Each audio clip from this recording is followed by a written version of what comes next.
The website continues to be the hub, but less and less of a first entry. So what that means is that even if you look at first entry as a way for people to just kind of find you, as them to type in www.ceoblognation.com, that's happening less and less. More than likely, people are finding you in a lot of different ways.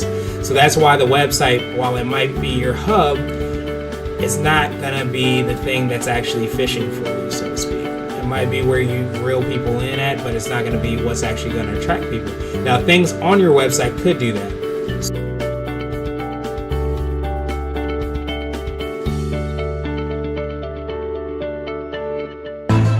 You're an entrepreneur, and you make vital decisions that hopefully blossom into a business. You're the savvy, out-of-the-box risk taker who believes wholeheartedly in the process of innovation. Innovation that will change the world.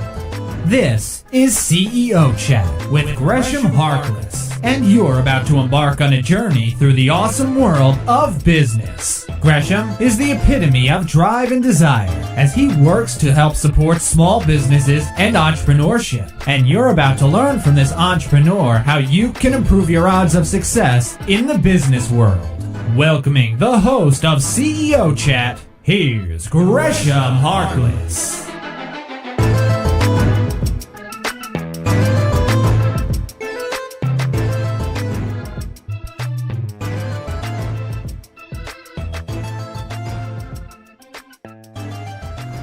Hello. This is Gresham Harkless from CEO Chat, powered by CBNation.co and Blue 16 Media, your choice for all your website design, SEO, and digital marketing needs. And this is talk number 6 in a series that will become the You Are a Media Company course.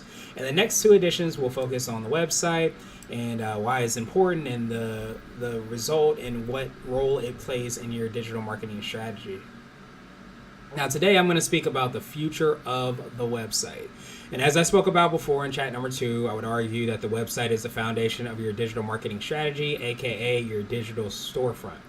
So this chat I'm going to actually focus on what I believe to be the future of websites. And I've actually researched and looked and seen like what a lot of people are saying about the future of websites, and I wanted to provide you just some ideas on what the future holds. And I'm speaking specifically not to website designers as much, but more to your CEOs, entrepreneurs, your business owners, the people that have websites and trying to figure out what the future might hold for websites. And as you probably know, responsive design is huge and video is huge as well.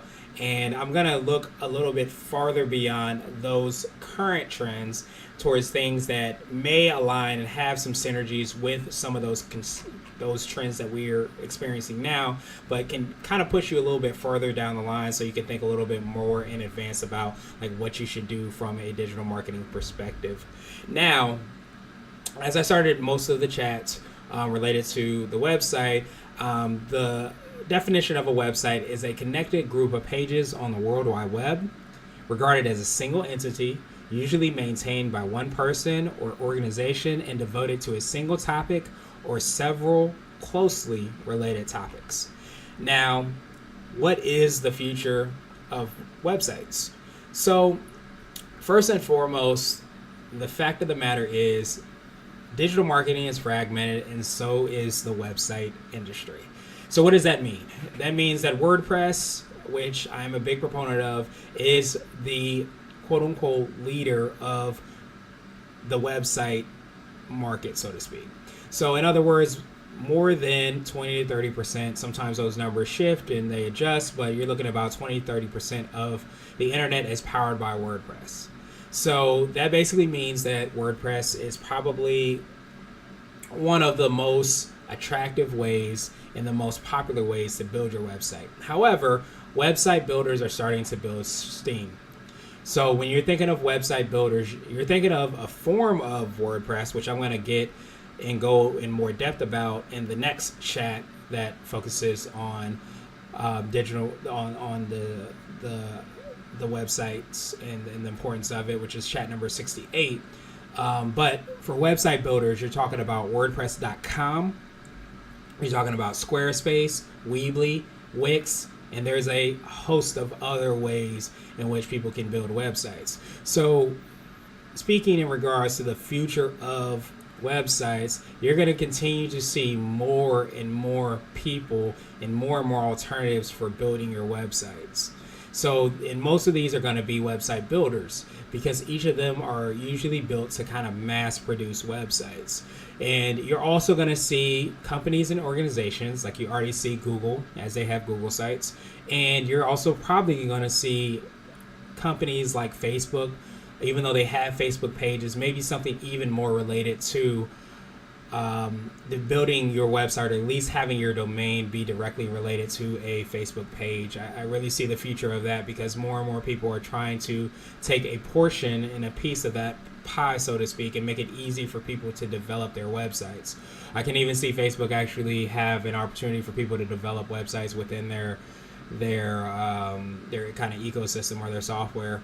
But so expect that you're going to see more and more of that. Expect more and more fragmentation as far as like what a website is, and a blur of the lines between social and what a website is. But keep in mind that WordPress is still kind of like the number one way as we speak, but it's definitely transitioning more towards website builders because you can pay for your domain, your hosting, and everything for one cost, and usually that cost is less expensive than if you have a developer or designer actually create a website for you. However, I'm going to touch a little bit further along on why that may or may not be important.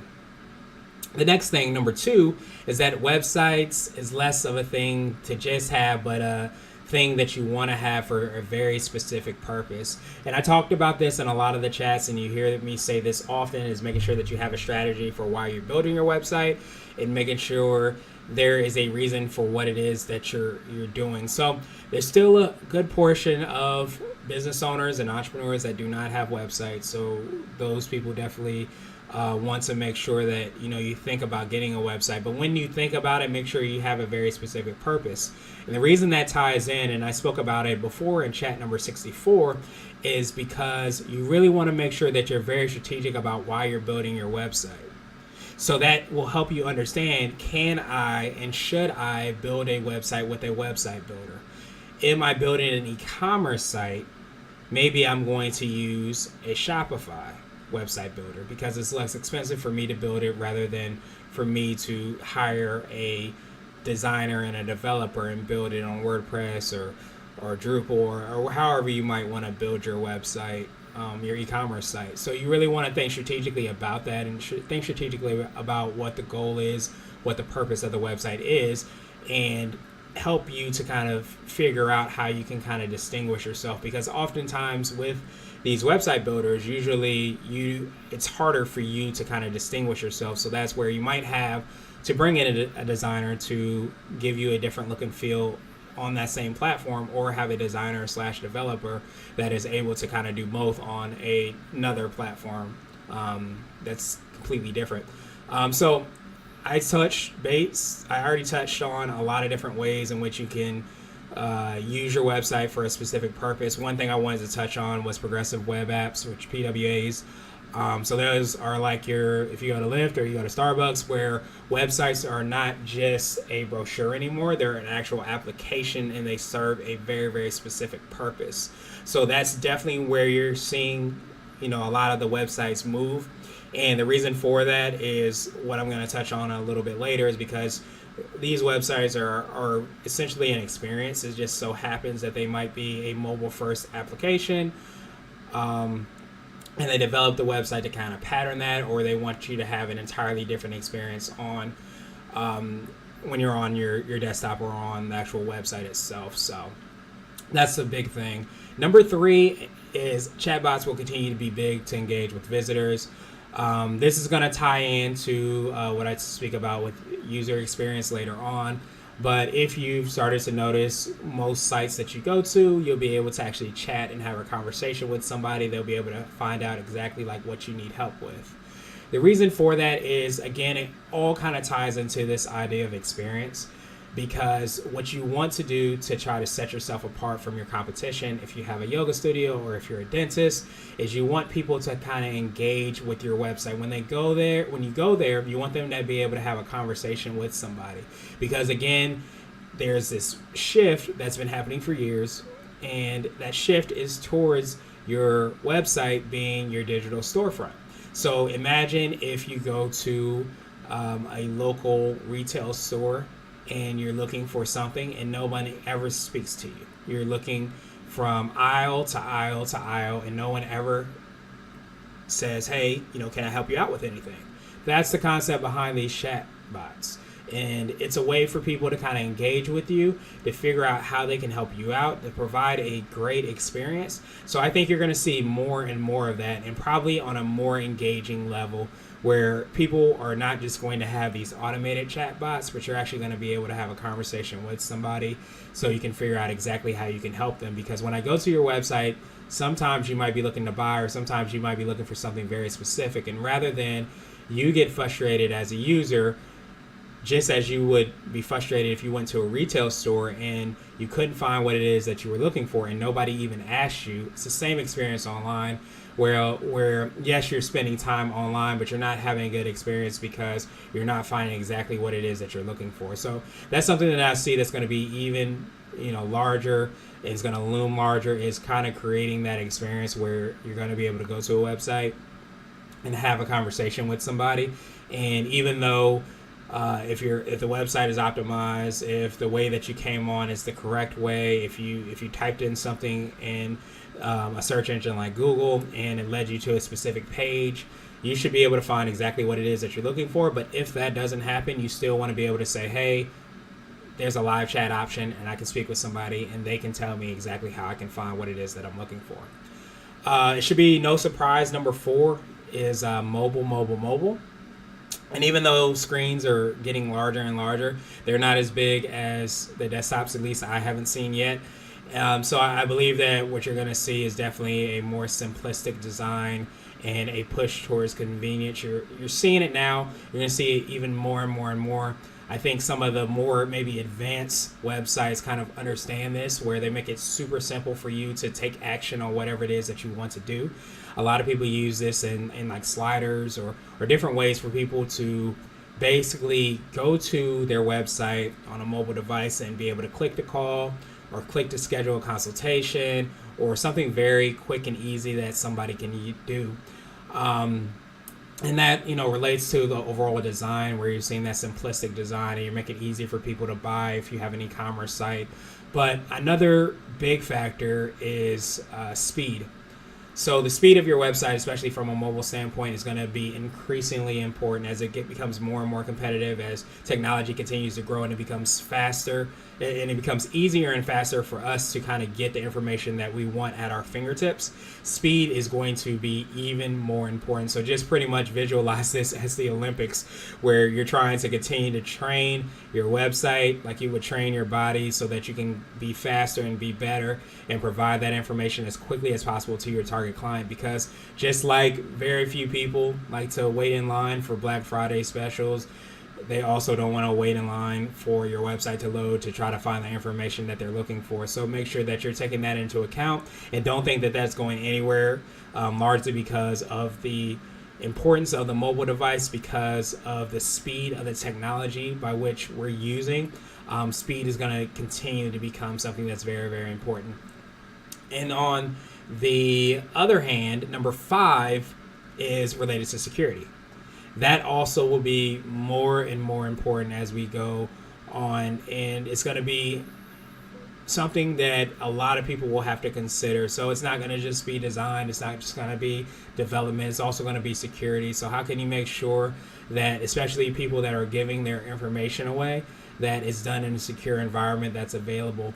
And I think that you're going to definitely have a lot of people that, if they have questions or concerns about the security on their website, they're probably going to push those people to a very secure environment. So you're thinking about different payment processors that people might use rather than taking the payment directly on your site. Even if you have an SSL and you have and are taking payments, there's probably going to be a consolidation where people are going to use tools like that on a regular basis, because they don't necessarily want the liability that occurs with having to take payment directly on their website. So definitely, look for that to continue to be of importance and to continue to kind of change as we move further and further along.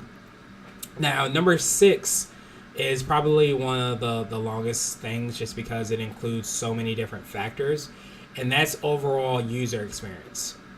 And that will be huge, because the idea is that you want to provide a unique experience for anybody that's visiting your website. Now, I usually use this example especially for restaurants and storefronts, because you have to, and not for everybody, but generally speaking, you have to have a reason for people to want to come to your storefront. Nowadays, you can literally order any and everything, and more times than not, have it delivered directly to your door. That's groceries, that's milk, that's food from your favorite restaurant.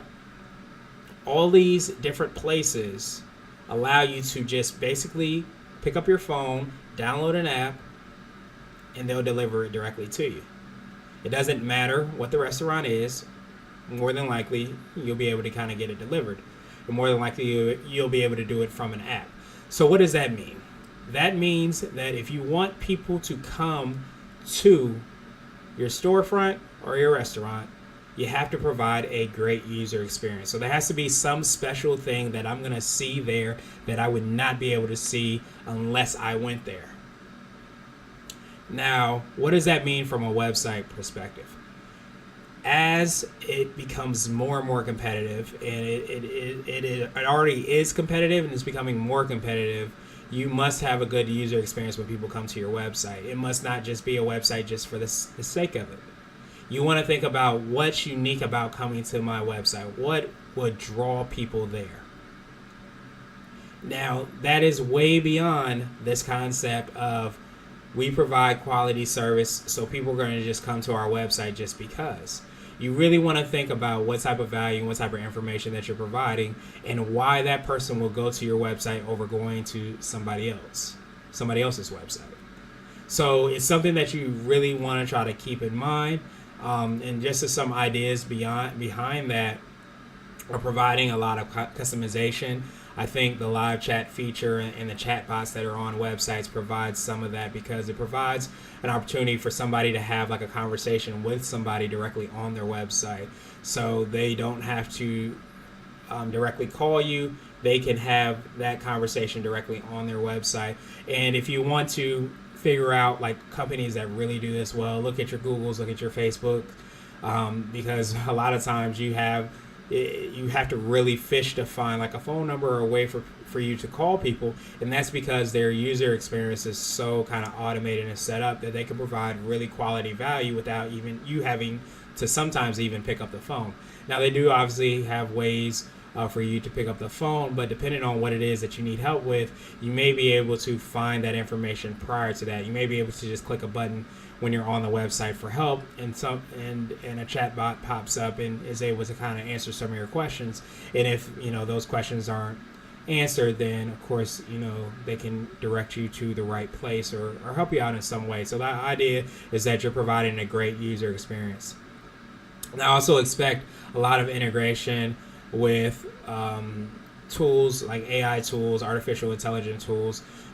Think about Alexa, Google Home, ways that you can pretty much order or speak and get answers directly from what it is that you're looking for. And I'm going to touch on that a little bit more. This is all related to user experience, but the importance of those devices, which are becoming more and more important and are becoming more and more a fixture in households, how you can think about it from your website standpoint, how you can provide those answers and that value so that it's easily understandable and digestible, so that those devices are able to kind of to comb your website, to read your website, and also to provide that content to the end user. And just from a design standpoint, another big thing that you want to try to keep in mind, a lot of times you see like the scrolling design, and a lot of these different types of website design standpoints and these fixtures is because they're trying to provide a great user experience. They're trying to provide a reason for you to go to the website to actually read it. Why would I go to a website to read something when I can potentially read it through my ad blocker that I have on my website? Well, you have to kind of circumvent that, and you have to provide something that and provide a reason that ties into value for your target client for why they want to go to your website. So you really want to think in advance of like, okay, if this person just wants to read the content, what can I do to provide additional value so that they want to actually go directly to my website to try to read that content, that they actually want to call me and they want to take action and move forward from there. So you really want to think about like how you can do that, especially from like a design standpoint, so that people go there and they have a really good experience and they say, hey, this is a very well designed website. I love that it loaded fast. I love that I love the colors on the site. I love the text was easily readable for me. I like the fact that I can click a button and translate to a different language, just in case I speak a different language. So these are all the things related to user experience that you want to try to keep in mind. But it's important, again, as I always say, to make sure that you're tied into your target market, because you just don't want to add a bell and whistle without understanding that there is a reason for it. So it's insanely important. And the last thing just related to user experience, just another idea that you want to try to keep in mind, is what is called machine-readable content. And you really want to think of the search engines and these machines as users. I think that is something that really, when you drill down at the core, a lot of these digital marketing opportunities like SEO are really looking at search engines as users. We often always think that a user is somebody that has eyes and has ears and a mouth and is human and can read and take in our content. But we really want to continue to change towards figuring out how we can make our content machine-readable content. So you want to think about, Google Accelerated Mobile Page Project, or AMP, and how your website is being combed and read so that it can be translated to the end user. So again, it's thinking about a person that's using Alexa, that's using Google Home, and making sure that your content is available and easy readable to those machines that are trying to figure out exactly what your website's about. Because if you really pull back a lot of the onion and a lot of the information about like what it is that you're doing from a digital marketing perspective, you're really trying to increase your visibility. So your website needs to make sure that it has the content in order to do that. The images that are on it needs to make sure that they're related to the content that you have on the site, and that you're doing that in a very clear and succinct way so that people can have a good user experience at the end of the day, which is pretty much one of the most important things that you can do. Now, number 7, the future of websites is that it's still going to be really, really important, and if not more important. And the reason I say that is because you're going to have a situation like I touched on, and we already have it now, where people are taking your content in so many different ways. There's not usually one way by which everybody's taking in your content. So even if you transition your website to more of a landing page, so to speak, that might be the way for people to kind of interact with your website. So you really have to think about it from that standpoint, because if you don't, you're going to put all your eggs into one basket where you're going to be completely on Facebook. And for people that are not on Facebook, or maybe don't see your information via Facebook, they're not going to be able to interact with you in other ways. So that's really something that you have to keep in mind, that to me it's going to be more and more important. How exactly it's built is probably going to transition and change, but the fact that you're going to be able to say, visit my website at www.whatever, if people will go to it, will be huge, especially because it's accessible from a mobile device.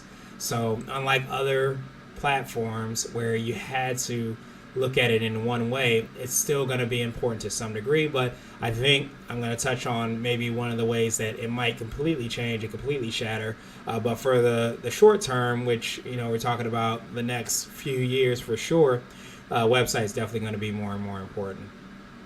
Now, number 8 is it's going to be even more crowded and more accessible, so you have to look to distinguish yourself. So that basically means that because there still is a good portion of entrepreneurs and business owners that do not even have websites, so that is still a kind of a market that is not tapped. So imagining that it's going to become less expensive and quicker to be able to develop a website, what you're going to see is that it's going to become more and more crowded. You already see that with a lot of the different social media sites, where when it reaches a certain saturation point, it becomes really, really crowded. So that's when the algorithms change and all those things start to take place, because there's so much volume that you have to decrease the accessibility of what it is that you're looking for. So what does that mean from you as a entrepreneur and business owner, as a CEO? It basically means that you have to really look for a way to distinguish yourself. You have to really potentially niche down to something very, very specific that you do, so that it is less crowded. And people are already experiencing that to some degree, but you can do that in a lot of different ways. And when I talk about niching down, that could be this type of service that you provide. It could be the industry that you focus on, but it could also be the type of service that you provide as well too. If you provide exceptional customer service, maybe that's a way for you to do that. But if you really think at it from if you have a very, very competitive industry that you're in, you're really going to have to find a very, very strong niche. And it's probably going to have to be something more than I provide quality service. Not to say that you don't, not to say that that's not important, but it's not going to help you to kind of break through that competitive market that you have. So you really have to leverage all those things that kind of distinguish you and make you unique, and make sure that's showcased on the website, because you might be thinking now that you're doing well, and you might be thinking now that things are going well and you have the visibility, you're in the number one spot for your keyword. But what happens in 4 or 5 years when that keyword now has 3 times as many businesses that are competing for that spot? So these are some of the things you want to try to keep in mind on how you can kind of niche down, how you can kind of find a way for you to kind of distinguish yourself. So that's important to kind of keep in mind. The next big thing, number 9, is virtual reality. This is way far in advance for most people, and this could potentially be what would completely change the need and the necessary information for websites, so to speak. But I think that as long as there's still a need for machines to kind of find that information, you're still going to have a need for it. So going back to what I talked about with user experience, of course Alexa, Google Home are playing a bigger part, and will continue to play a bigger part as people use their voices to look and search for information. I myself just looked for something in my kitchen while I was looking and cooking something. I wanted to know how many teaspoons equal to a tablespoon, and I was able to quickly do that just because I was able to ask Alexa. However, for Alexa, it had to find that information and find the right answer. So this is really how you want to think about like creating your content. However, with virtual reality, that could completely change. Now, with virtual reality, it might still try to pull information from maybe websites, or maybe you can have a user experience from that.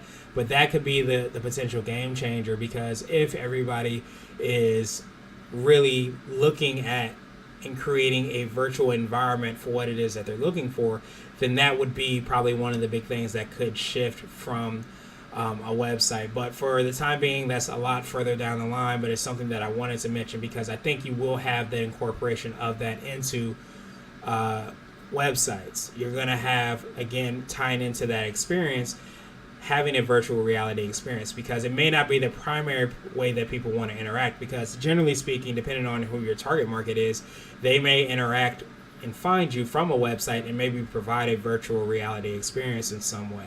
But it might be rare that somebody interacts and finds you from a virtual reality experience and then goes to your website.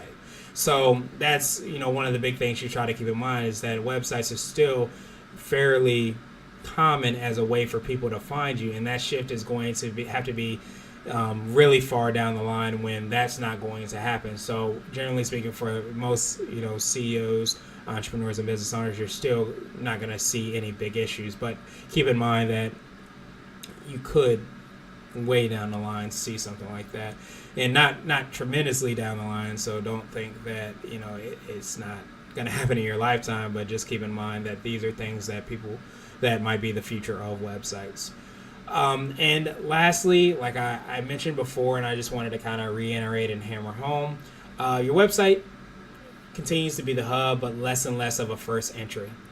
So what that means is that even if you look at first entry as a way for people to just kind of find you, as them to type in www.ceoblognation.com, that's happening less and less. More than likely, people are finding you in a lot of different ways. So that's why the website, while it might be your hub, it's not going to be the thing that's actually fishing for you, so to speak. It might be where you reel people in at, but it's not going to be what's actually going to attract people. Now, things on your website could do that.